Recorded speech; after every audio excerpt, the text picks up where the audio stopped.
جب سے پاکستان کا آئین بنا ہے تو مسلسل ایک کوشش کیا جاتا ہے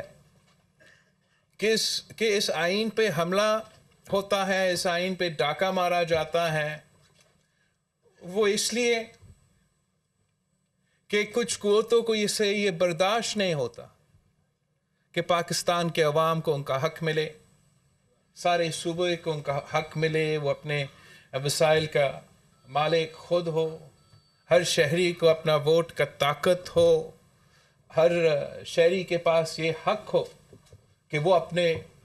ملک کے نمائندے چنے۔ کچھ قوتوں کو یہ بہت ہی اس سے تکلیف ہوتا ہے کہ پاکستان کی آئین کی وجہ سے، قائد عوام شہید ذوالفقار علی بھٹو کی وجہ سے، کہ چاہے آپ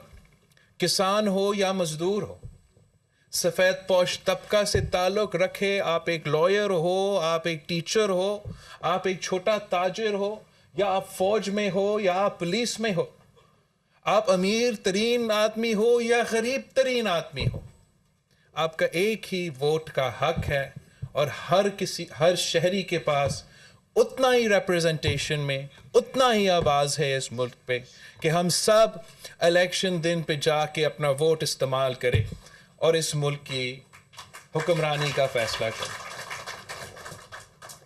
پاکستان کی تاریخ میں پاکستان کی آئین کے لیے کافی امتحان آئے ہیں۔ ایک ضیاء الحق کی صورت میں جس طریقے سے ہمارا آئین کو پامال کیا گیا، نفرت کی بوجھ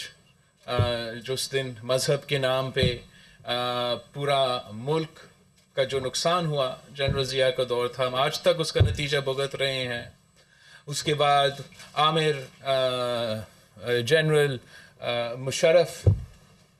کا دور تھا، اور اس نے بھی ہمارا آئین پہ تو حملہ کیا، لیکن پورا معاشرے پہ جس طریقے سے اس دور کی وجہ سے میرا خیال میں ہم آج تک اس کا نقصان بھی بھگت رہے ہیں۔ اور 2007 سے لے کے 2008 سے لے کے 2013 تک ایک ایسا دور آیا تھا جیسے لگ رہا تھا کہ پاکستان کی تاریخ میں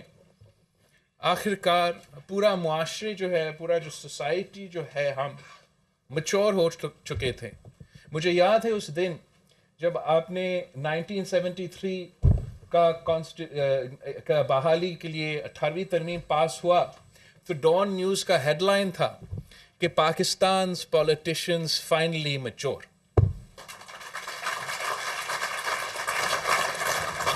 اور وہ اس لیے اتنا امید کا دور تھا کہ ہمارے پاس تو 1973 سے لے کے آئین تھا، 1947 سے لے کے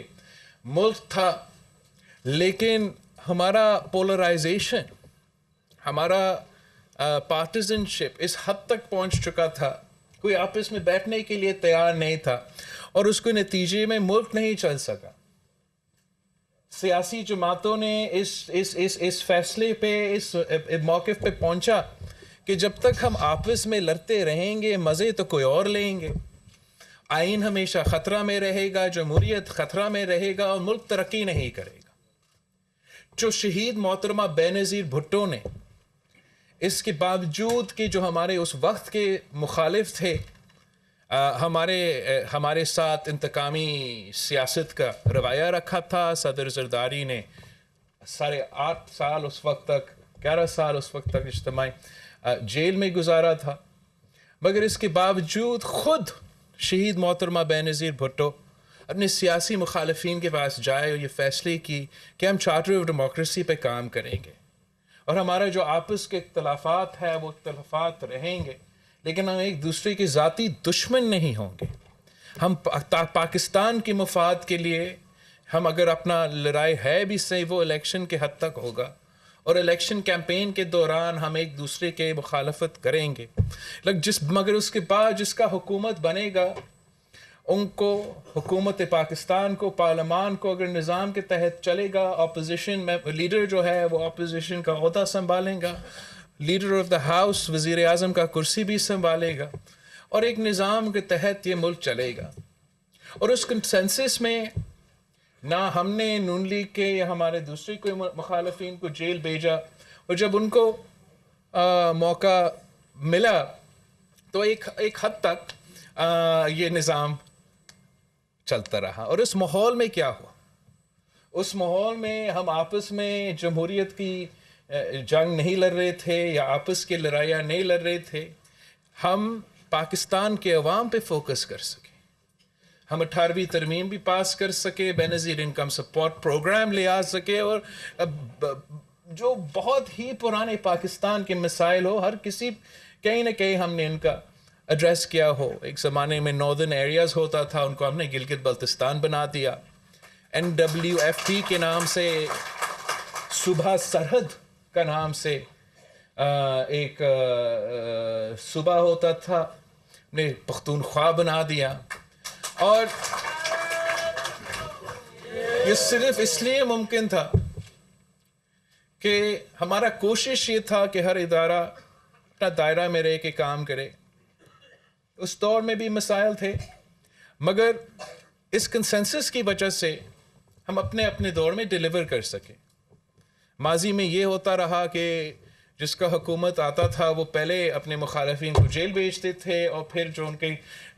ترقیاتی منصوبے ہوتے تھے, جو ڈیولپمنٹ پلان ہوتے تھے, ان کو بند کرواتے تھے, چاہے وہ آدھا بنا ہوا ہو بھی صحیح, اور اپنے کاموں پہ شروع ہو جاتے تھے. پھر کوئی اور حکومت میں آ جاتا تھا, وہ پہلے اپنے مخالفین کو جیل بھیجتے تھے, پھر ان کا کام رکواتے تھے اور نیا کام شروع کر دیتے تھے. تو یہ 2008 سے لے کے 13 تک وہ پہلا دور تھا کہ اگر پیپلز پارٹی نے کوئی کام شروع کیا تو نون لیگ نے اس کو مکمل ہونے دیا. اور یہی وجہ ہے کہ آج چائنا پاکستان اکنامک کوریڈور چل رہا ہے. اس کی وجہ سے ملک بھر کا انفراسٹرکچر گلگت بلتستان سے لے کے گوادر تک, پنجاب, پختونخوا اور سندھ سمیت میں ڈیولپمنٹ کا کام ہوا ہے. تو اسی وجہ سے ہوا, اور اس کنسنسس کی وجہ سے بہت کوشش تو تھا, مگر غیر جمہوری قوتوں کے لیے جگہ کم تھا. تو اس لیے پھر کسی کا ڈاکٹرن تھا یا کسی کا اسکرپٹ تھا کہ ایک سلیکٹڈ کو لانچ کیا گیا,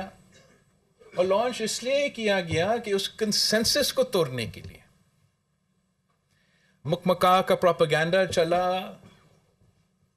اور اس کنسنسس کو توڑنے کے لیے تاکہ غیر جمہوری قوتوں کو زیادہ جگہ ملے, ان کو ایک پراکسی وزیر اعظم ملے, ایک ایسا وزیر اعظم ہو جو قوم کی مسائل سے میں کوئی دلچسپی نہ لے, جو پارلیمان میں کوئی دلچسپی نہ لے, جو جمہوریت میں کوئی دلچسپی نہ لے, یہاں تک کہ معیشت کا بھی اس میں کوئی دلچسپی نہ ہو, کہ وہ سمجھے کہ وزیر اعظم وہ بنا ہے اس لیے نہیں کہ وہ ٹماٹر اور پوٹیٹو کا قیمت لگا دے.